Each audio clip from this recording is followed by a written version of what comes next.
Well, hello everybody, and I want to welcome you back for a very special edition of Sunday in the Gardens. You may have noticed we're outside today. No, the snow isn't gone and I can't start gardening out here, but on a much happier note, I can actually start to see some of the gardens again. So I thought we would take a look at that, look at some of the remnants of last year, and then we'll get inside where there's exciting AeroGarden news and always interesting stuff going on down in the basement. So yeah, let's get started looking around at what the snow has revealed. One of the first things to pop out of the snow this year was this little John Deere crate garden. And I believe in this corner here is where I planted the asparagus. Hopefully it will have survived its first winter outside. It was 2 years or so in this little styrofoam cup, so I was pretty content in there. But yeah, hopefully the asparagus will have survived. Planted some leeks along the back. I'm not expecting to see much out of that. And then the rest of this is still kind of open space. Probably going to put in some more asparagus or maybe some strawberries. Not quite sure yet. But panning back through the chaos, you can start to see some of the bushes again. This little guy still gets an awful lot of shade from those surviving spruce trees, but beyond the archway, I think this one's the polar jewel, and you can definitely see it's responding to a little bit of warmth from the sun, melting out all around its base there, totally getting ready for a good season ahead. Lots of little leaf buds, leaf nodes, whatever they're called, starting on there, so that's exciting. And then kind of just down from there, we've got the hugel mound, garlic swale. I don't know what we're going to call this year, but this was pretty much the second garden to be revealed under the snow. Don't see anything popping up yet, but you know, it's March. Still kind of waiting for the other shoe to drop too. Fully expecting another blizzard before actual spring hits, but nice to see the gardens for now. Over here we've got the future chicken garden. That's got a lot of composting and rearranging to do. Some melting to go on there, but going to be lots of greens in there. They seem to really like the fresh Swiss chard last fall, so we'll be growing lots of that there. Maybe plant some kales. Yeah, they're very talkative today. Maybe plant some kale plants in there, draw those little white moths over. The chickens can eat those. Everybody wins. Saskatoon berry there, starting to reveal itself. But this is the gooseberry. Let's look at that. Talkative chickens. This little gooseberry bush clearly loved the winter. We've got lots of places where the leaves are going to be just busting out on this thing soon. Should actually get quite a few berries from this year. Been more each year for the last couple. Now that it's no longer living in a bucket, I'm sure it's much happier about that. So yeah, a lot of the permaculture type stuff made it through yet another winter here. I'm starting to think, okay, it's going to be okay.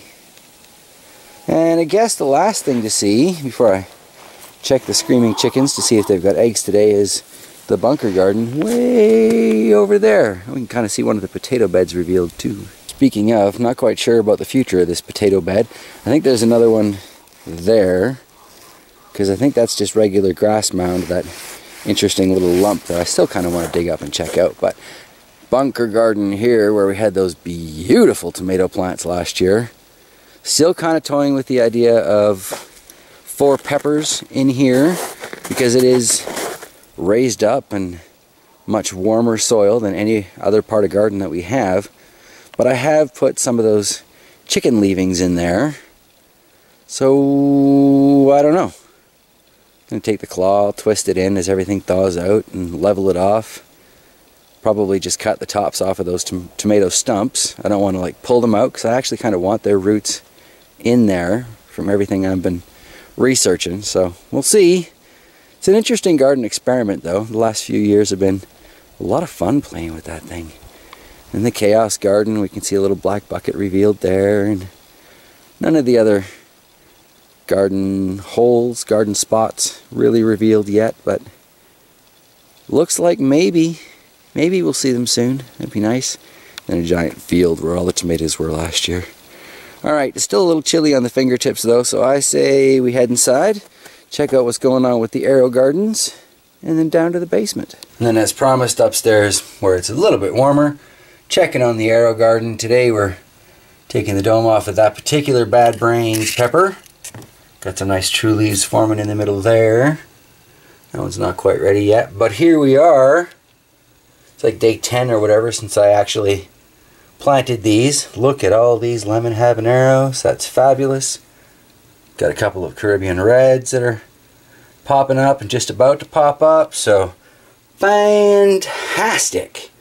Should be a great year for habaneros in the garden. Alright, look at that Thai basil too, eh? That's fabulous. Very much impressed with how well this thing is doing. Better for what I paid for it. I mean, it is a little ridiculous for a seed sprouting situation, but at the same time, look how well they're doing, right? And we can compare these in just a moment to what's going on downstairs on the Darwin table, and you'll see kind of why I'm so enthusiastic about these. That said, I mean, habaneros, they're not really super hot, so they are going to sprout a little bit faster in general than some of the crazier peppers that I've planted. Notice we've got nothing coming up here in the middle from the Butch Teas. But Trinidad Scorpion Butch Tea Reds, pardon me. But yeah, I'm hopeful. Lots more of these lemon habs just about to sprout up.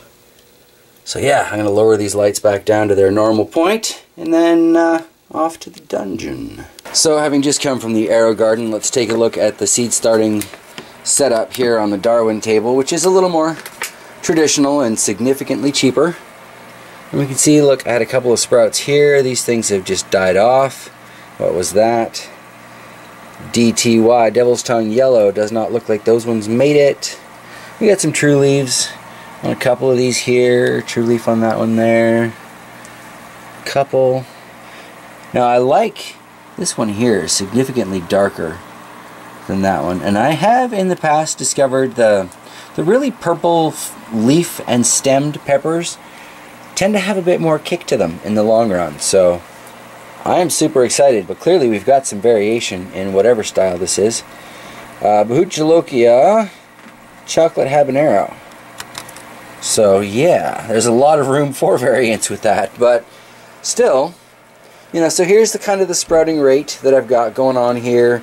These are hotter type of pepper, so in theory it's going to be slower and more mixed results, but I am super excited by that AeroGarden Harvest's 31 seed tray thing, because I've only got, what, 18 in here, less than half of them sprouted, maybe half of those will actually survive, so I'm going to end up with, what, 5, 6 living peppers out of here, and I've got, what, 14 lemon habaneros sprouting upstairs, so yeah, let's take a look at these guys here.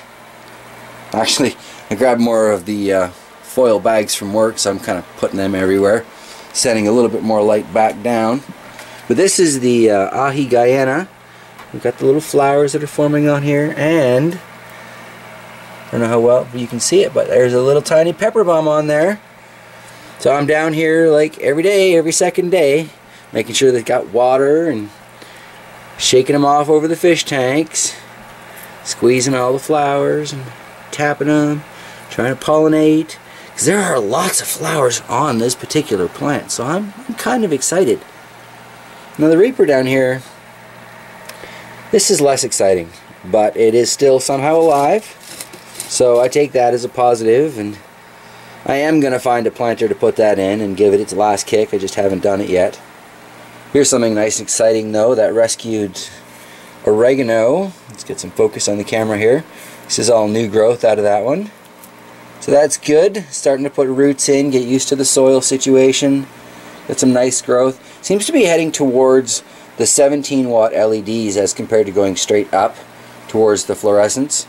But that kind of backs my theory that I think these lights are starting to fade. So that's part of why I put these extra ones in, and part of why I'm considering those LED replacements. Here we've got one of the random compost peppers. Pull this up, see how its roots are doing. We got some nice side shoots going on that. Not bad, not bad. Water level's a little low in there, so I should probably top that up, but not all the way, right? Because those roots are getting used to being in the air, so that's kind of what they need. Looking at some of the transplanted from the tiny cups. This one's doing alright. What do we got here? Naga Viper. Not looking the worst anyway. Unfortunately, that distinction goes to the Batman's Hell's Bells here. This is not looking happy since it's transplanted all. I think this is the Kang Star. lemon starburst, yeah, that's doing all right. So that's, you know, that's why I start so many of these peppers though, because I know from my own experiences that I cannot safely expect them all to live till summer. These last 2 kale in the tiny cups are doing all right. Those last 4 little peppers are struggling, hoping, I'm sure, to get to the big light. We'll go take a look at that in a second. That 40 watts that Sansi sent me, I'm really pleased with how well that's doing. It's just, well, I'll show you right now, actually. The difference in the plant health is like so obvious. Got a couple here, like this one seems to have died off. Wasn't looking good last time I watered it. I think that's another one of the Kang stars. But of the plants that are living, and there are quite a few that are doing just fine up under this light, we've got some really nice growth. It's a nice dark green leaves. I mean, yeah, they still got the aphids and blah blah blah, that same situation, but that's kind of to be expected here. And we're getting closer to ladybug season, so I will do something about that. Find some out in the yard and bring them in or whatever, but that will help. I think though that this light, the intensity of that, the 40 watt light, is making all the difference in the world. Looking over here at the parsleys that I transplanted from out of the aquaponics, I turned them so they got to grow back towards the light again, and wouldn't you know it, we've got yet another volunteer tomato. Those things are absolutely everywhere. One of the Caribbean red habaneros. This one's doing all right with its transplant, but again, it's under that 40 watt from the Sansi, so, or yeah, from Sansi. So I think I definitely need to improve the intensity of the lights that I'm using around the garden, well, the indoor gardens anyway, and hopefully that will improve my results. A little kale garden here seems to be trucking right along. You can tell once they get into the actual water below, they just get that thicker, firmer leaf. I don't know how well you can see it on the bottom, the purple side of that kale leaf.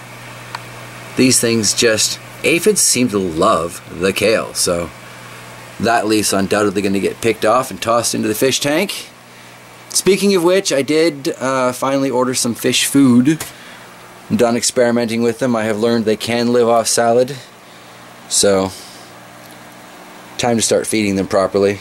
There's a lot of extras that go along with having fish food in your aquaponics too. So here is the pitcher plant while we're over here. This thing seems pretty happy these days. Works for me, works for me. Let's take a look at what's growing on the floor, and then pop over to the aquaponic funky light area there. That mouse melon. Doesn't look like I did too much damage taking out the last bit of dead stuff, but definitely growing towards the fluorescent.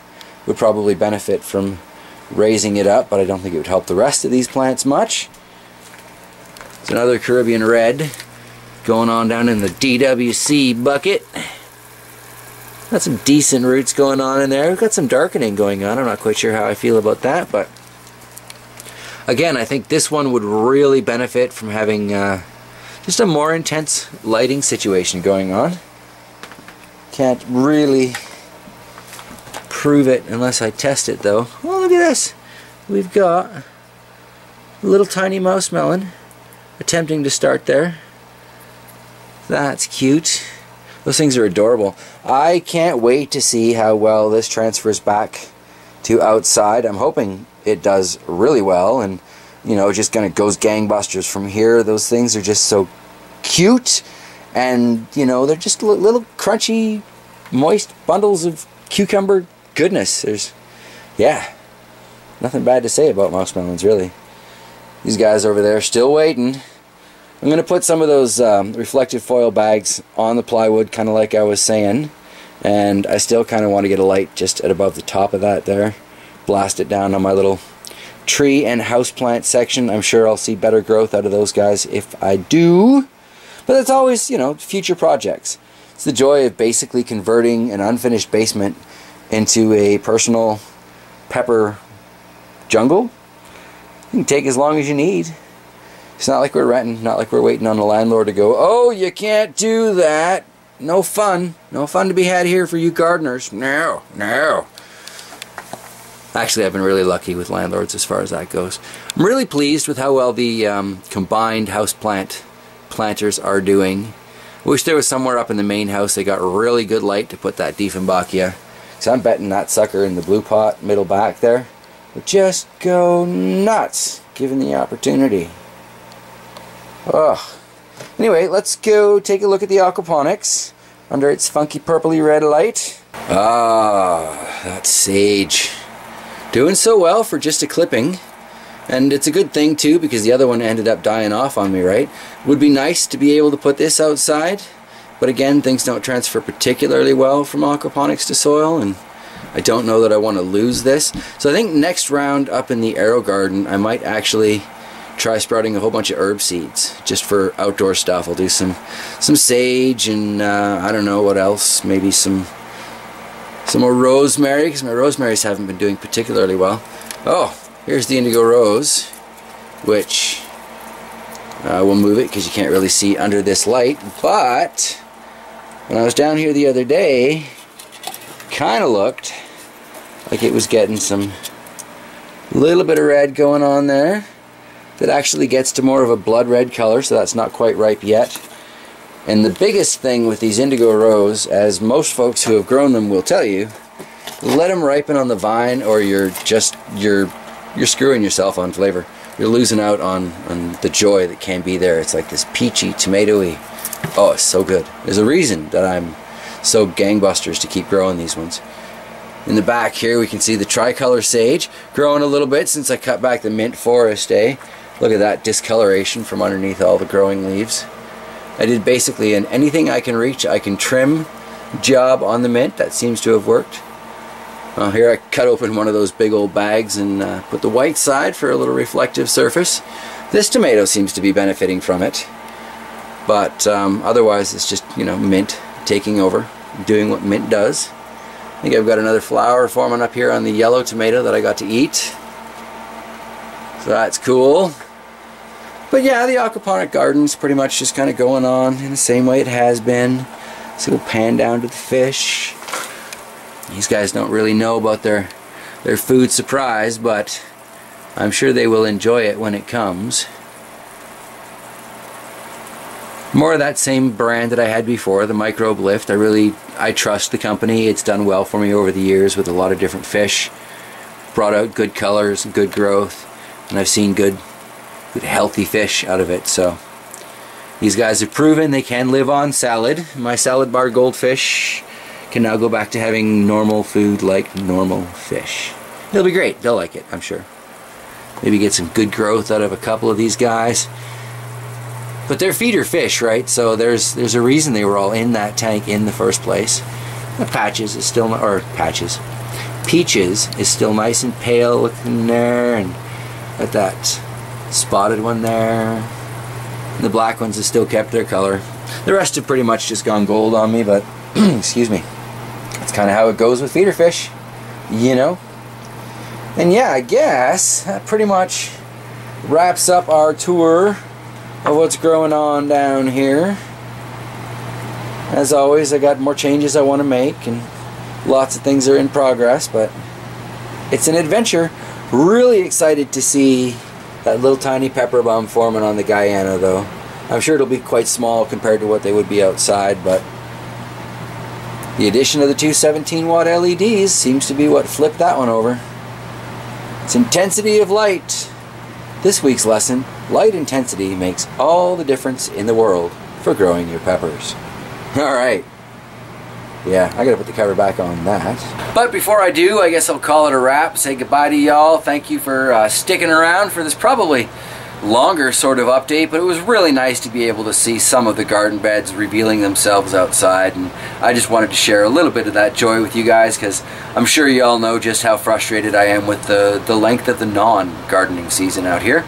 So yeah, that's a wrap. That's about it, and I'll see you guys Thursday for the AeroGarden update, and sometime in the next few days I'm going to be doing something on the farm channel, kind of updating how the chickens are doing since we've switched them over to the natural seed diet, because that's kind of interesting.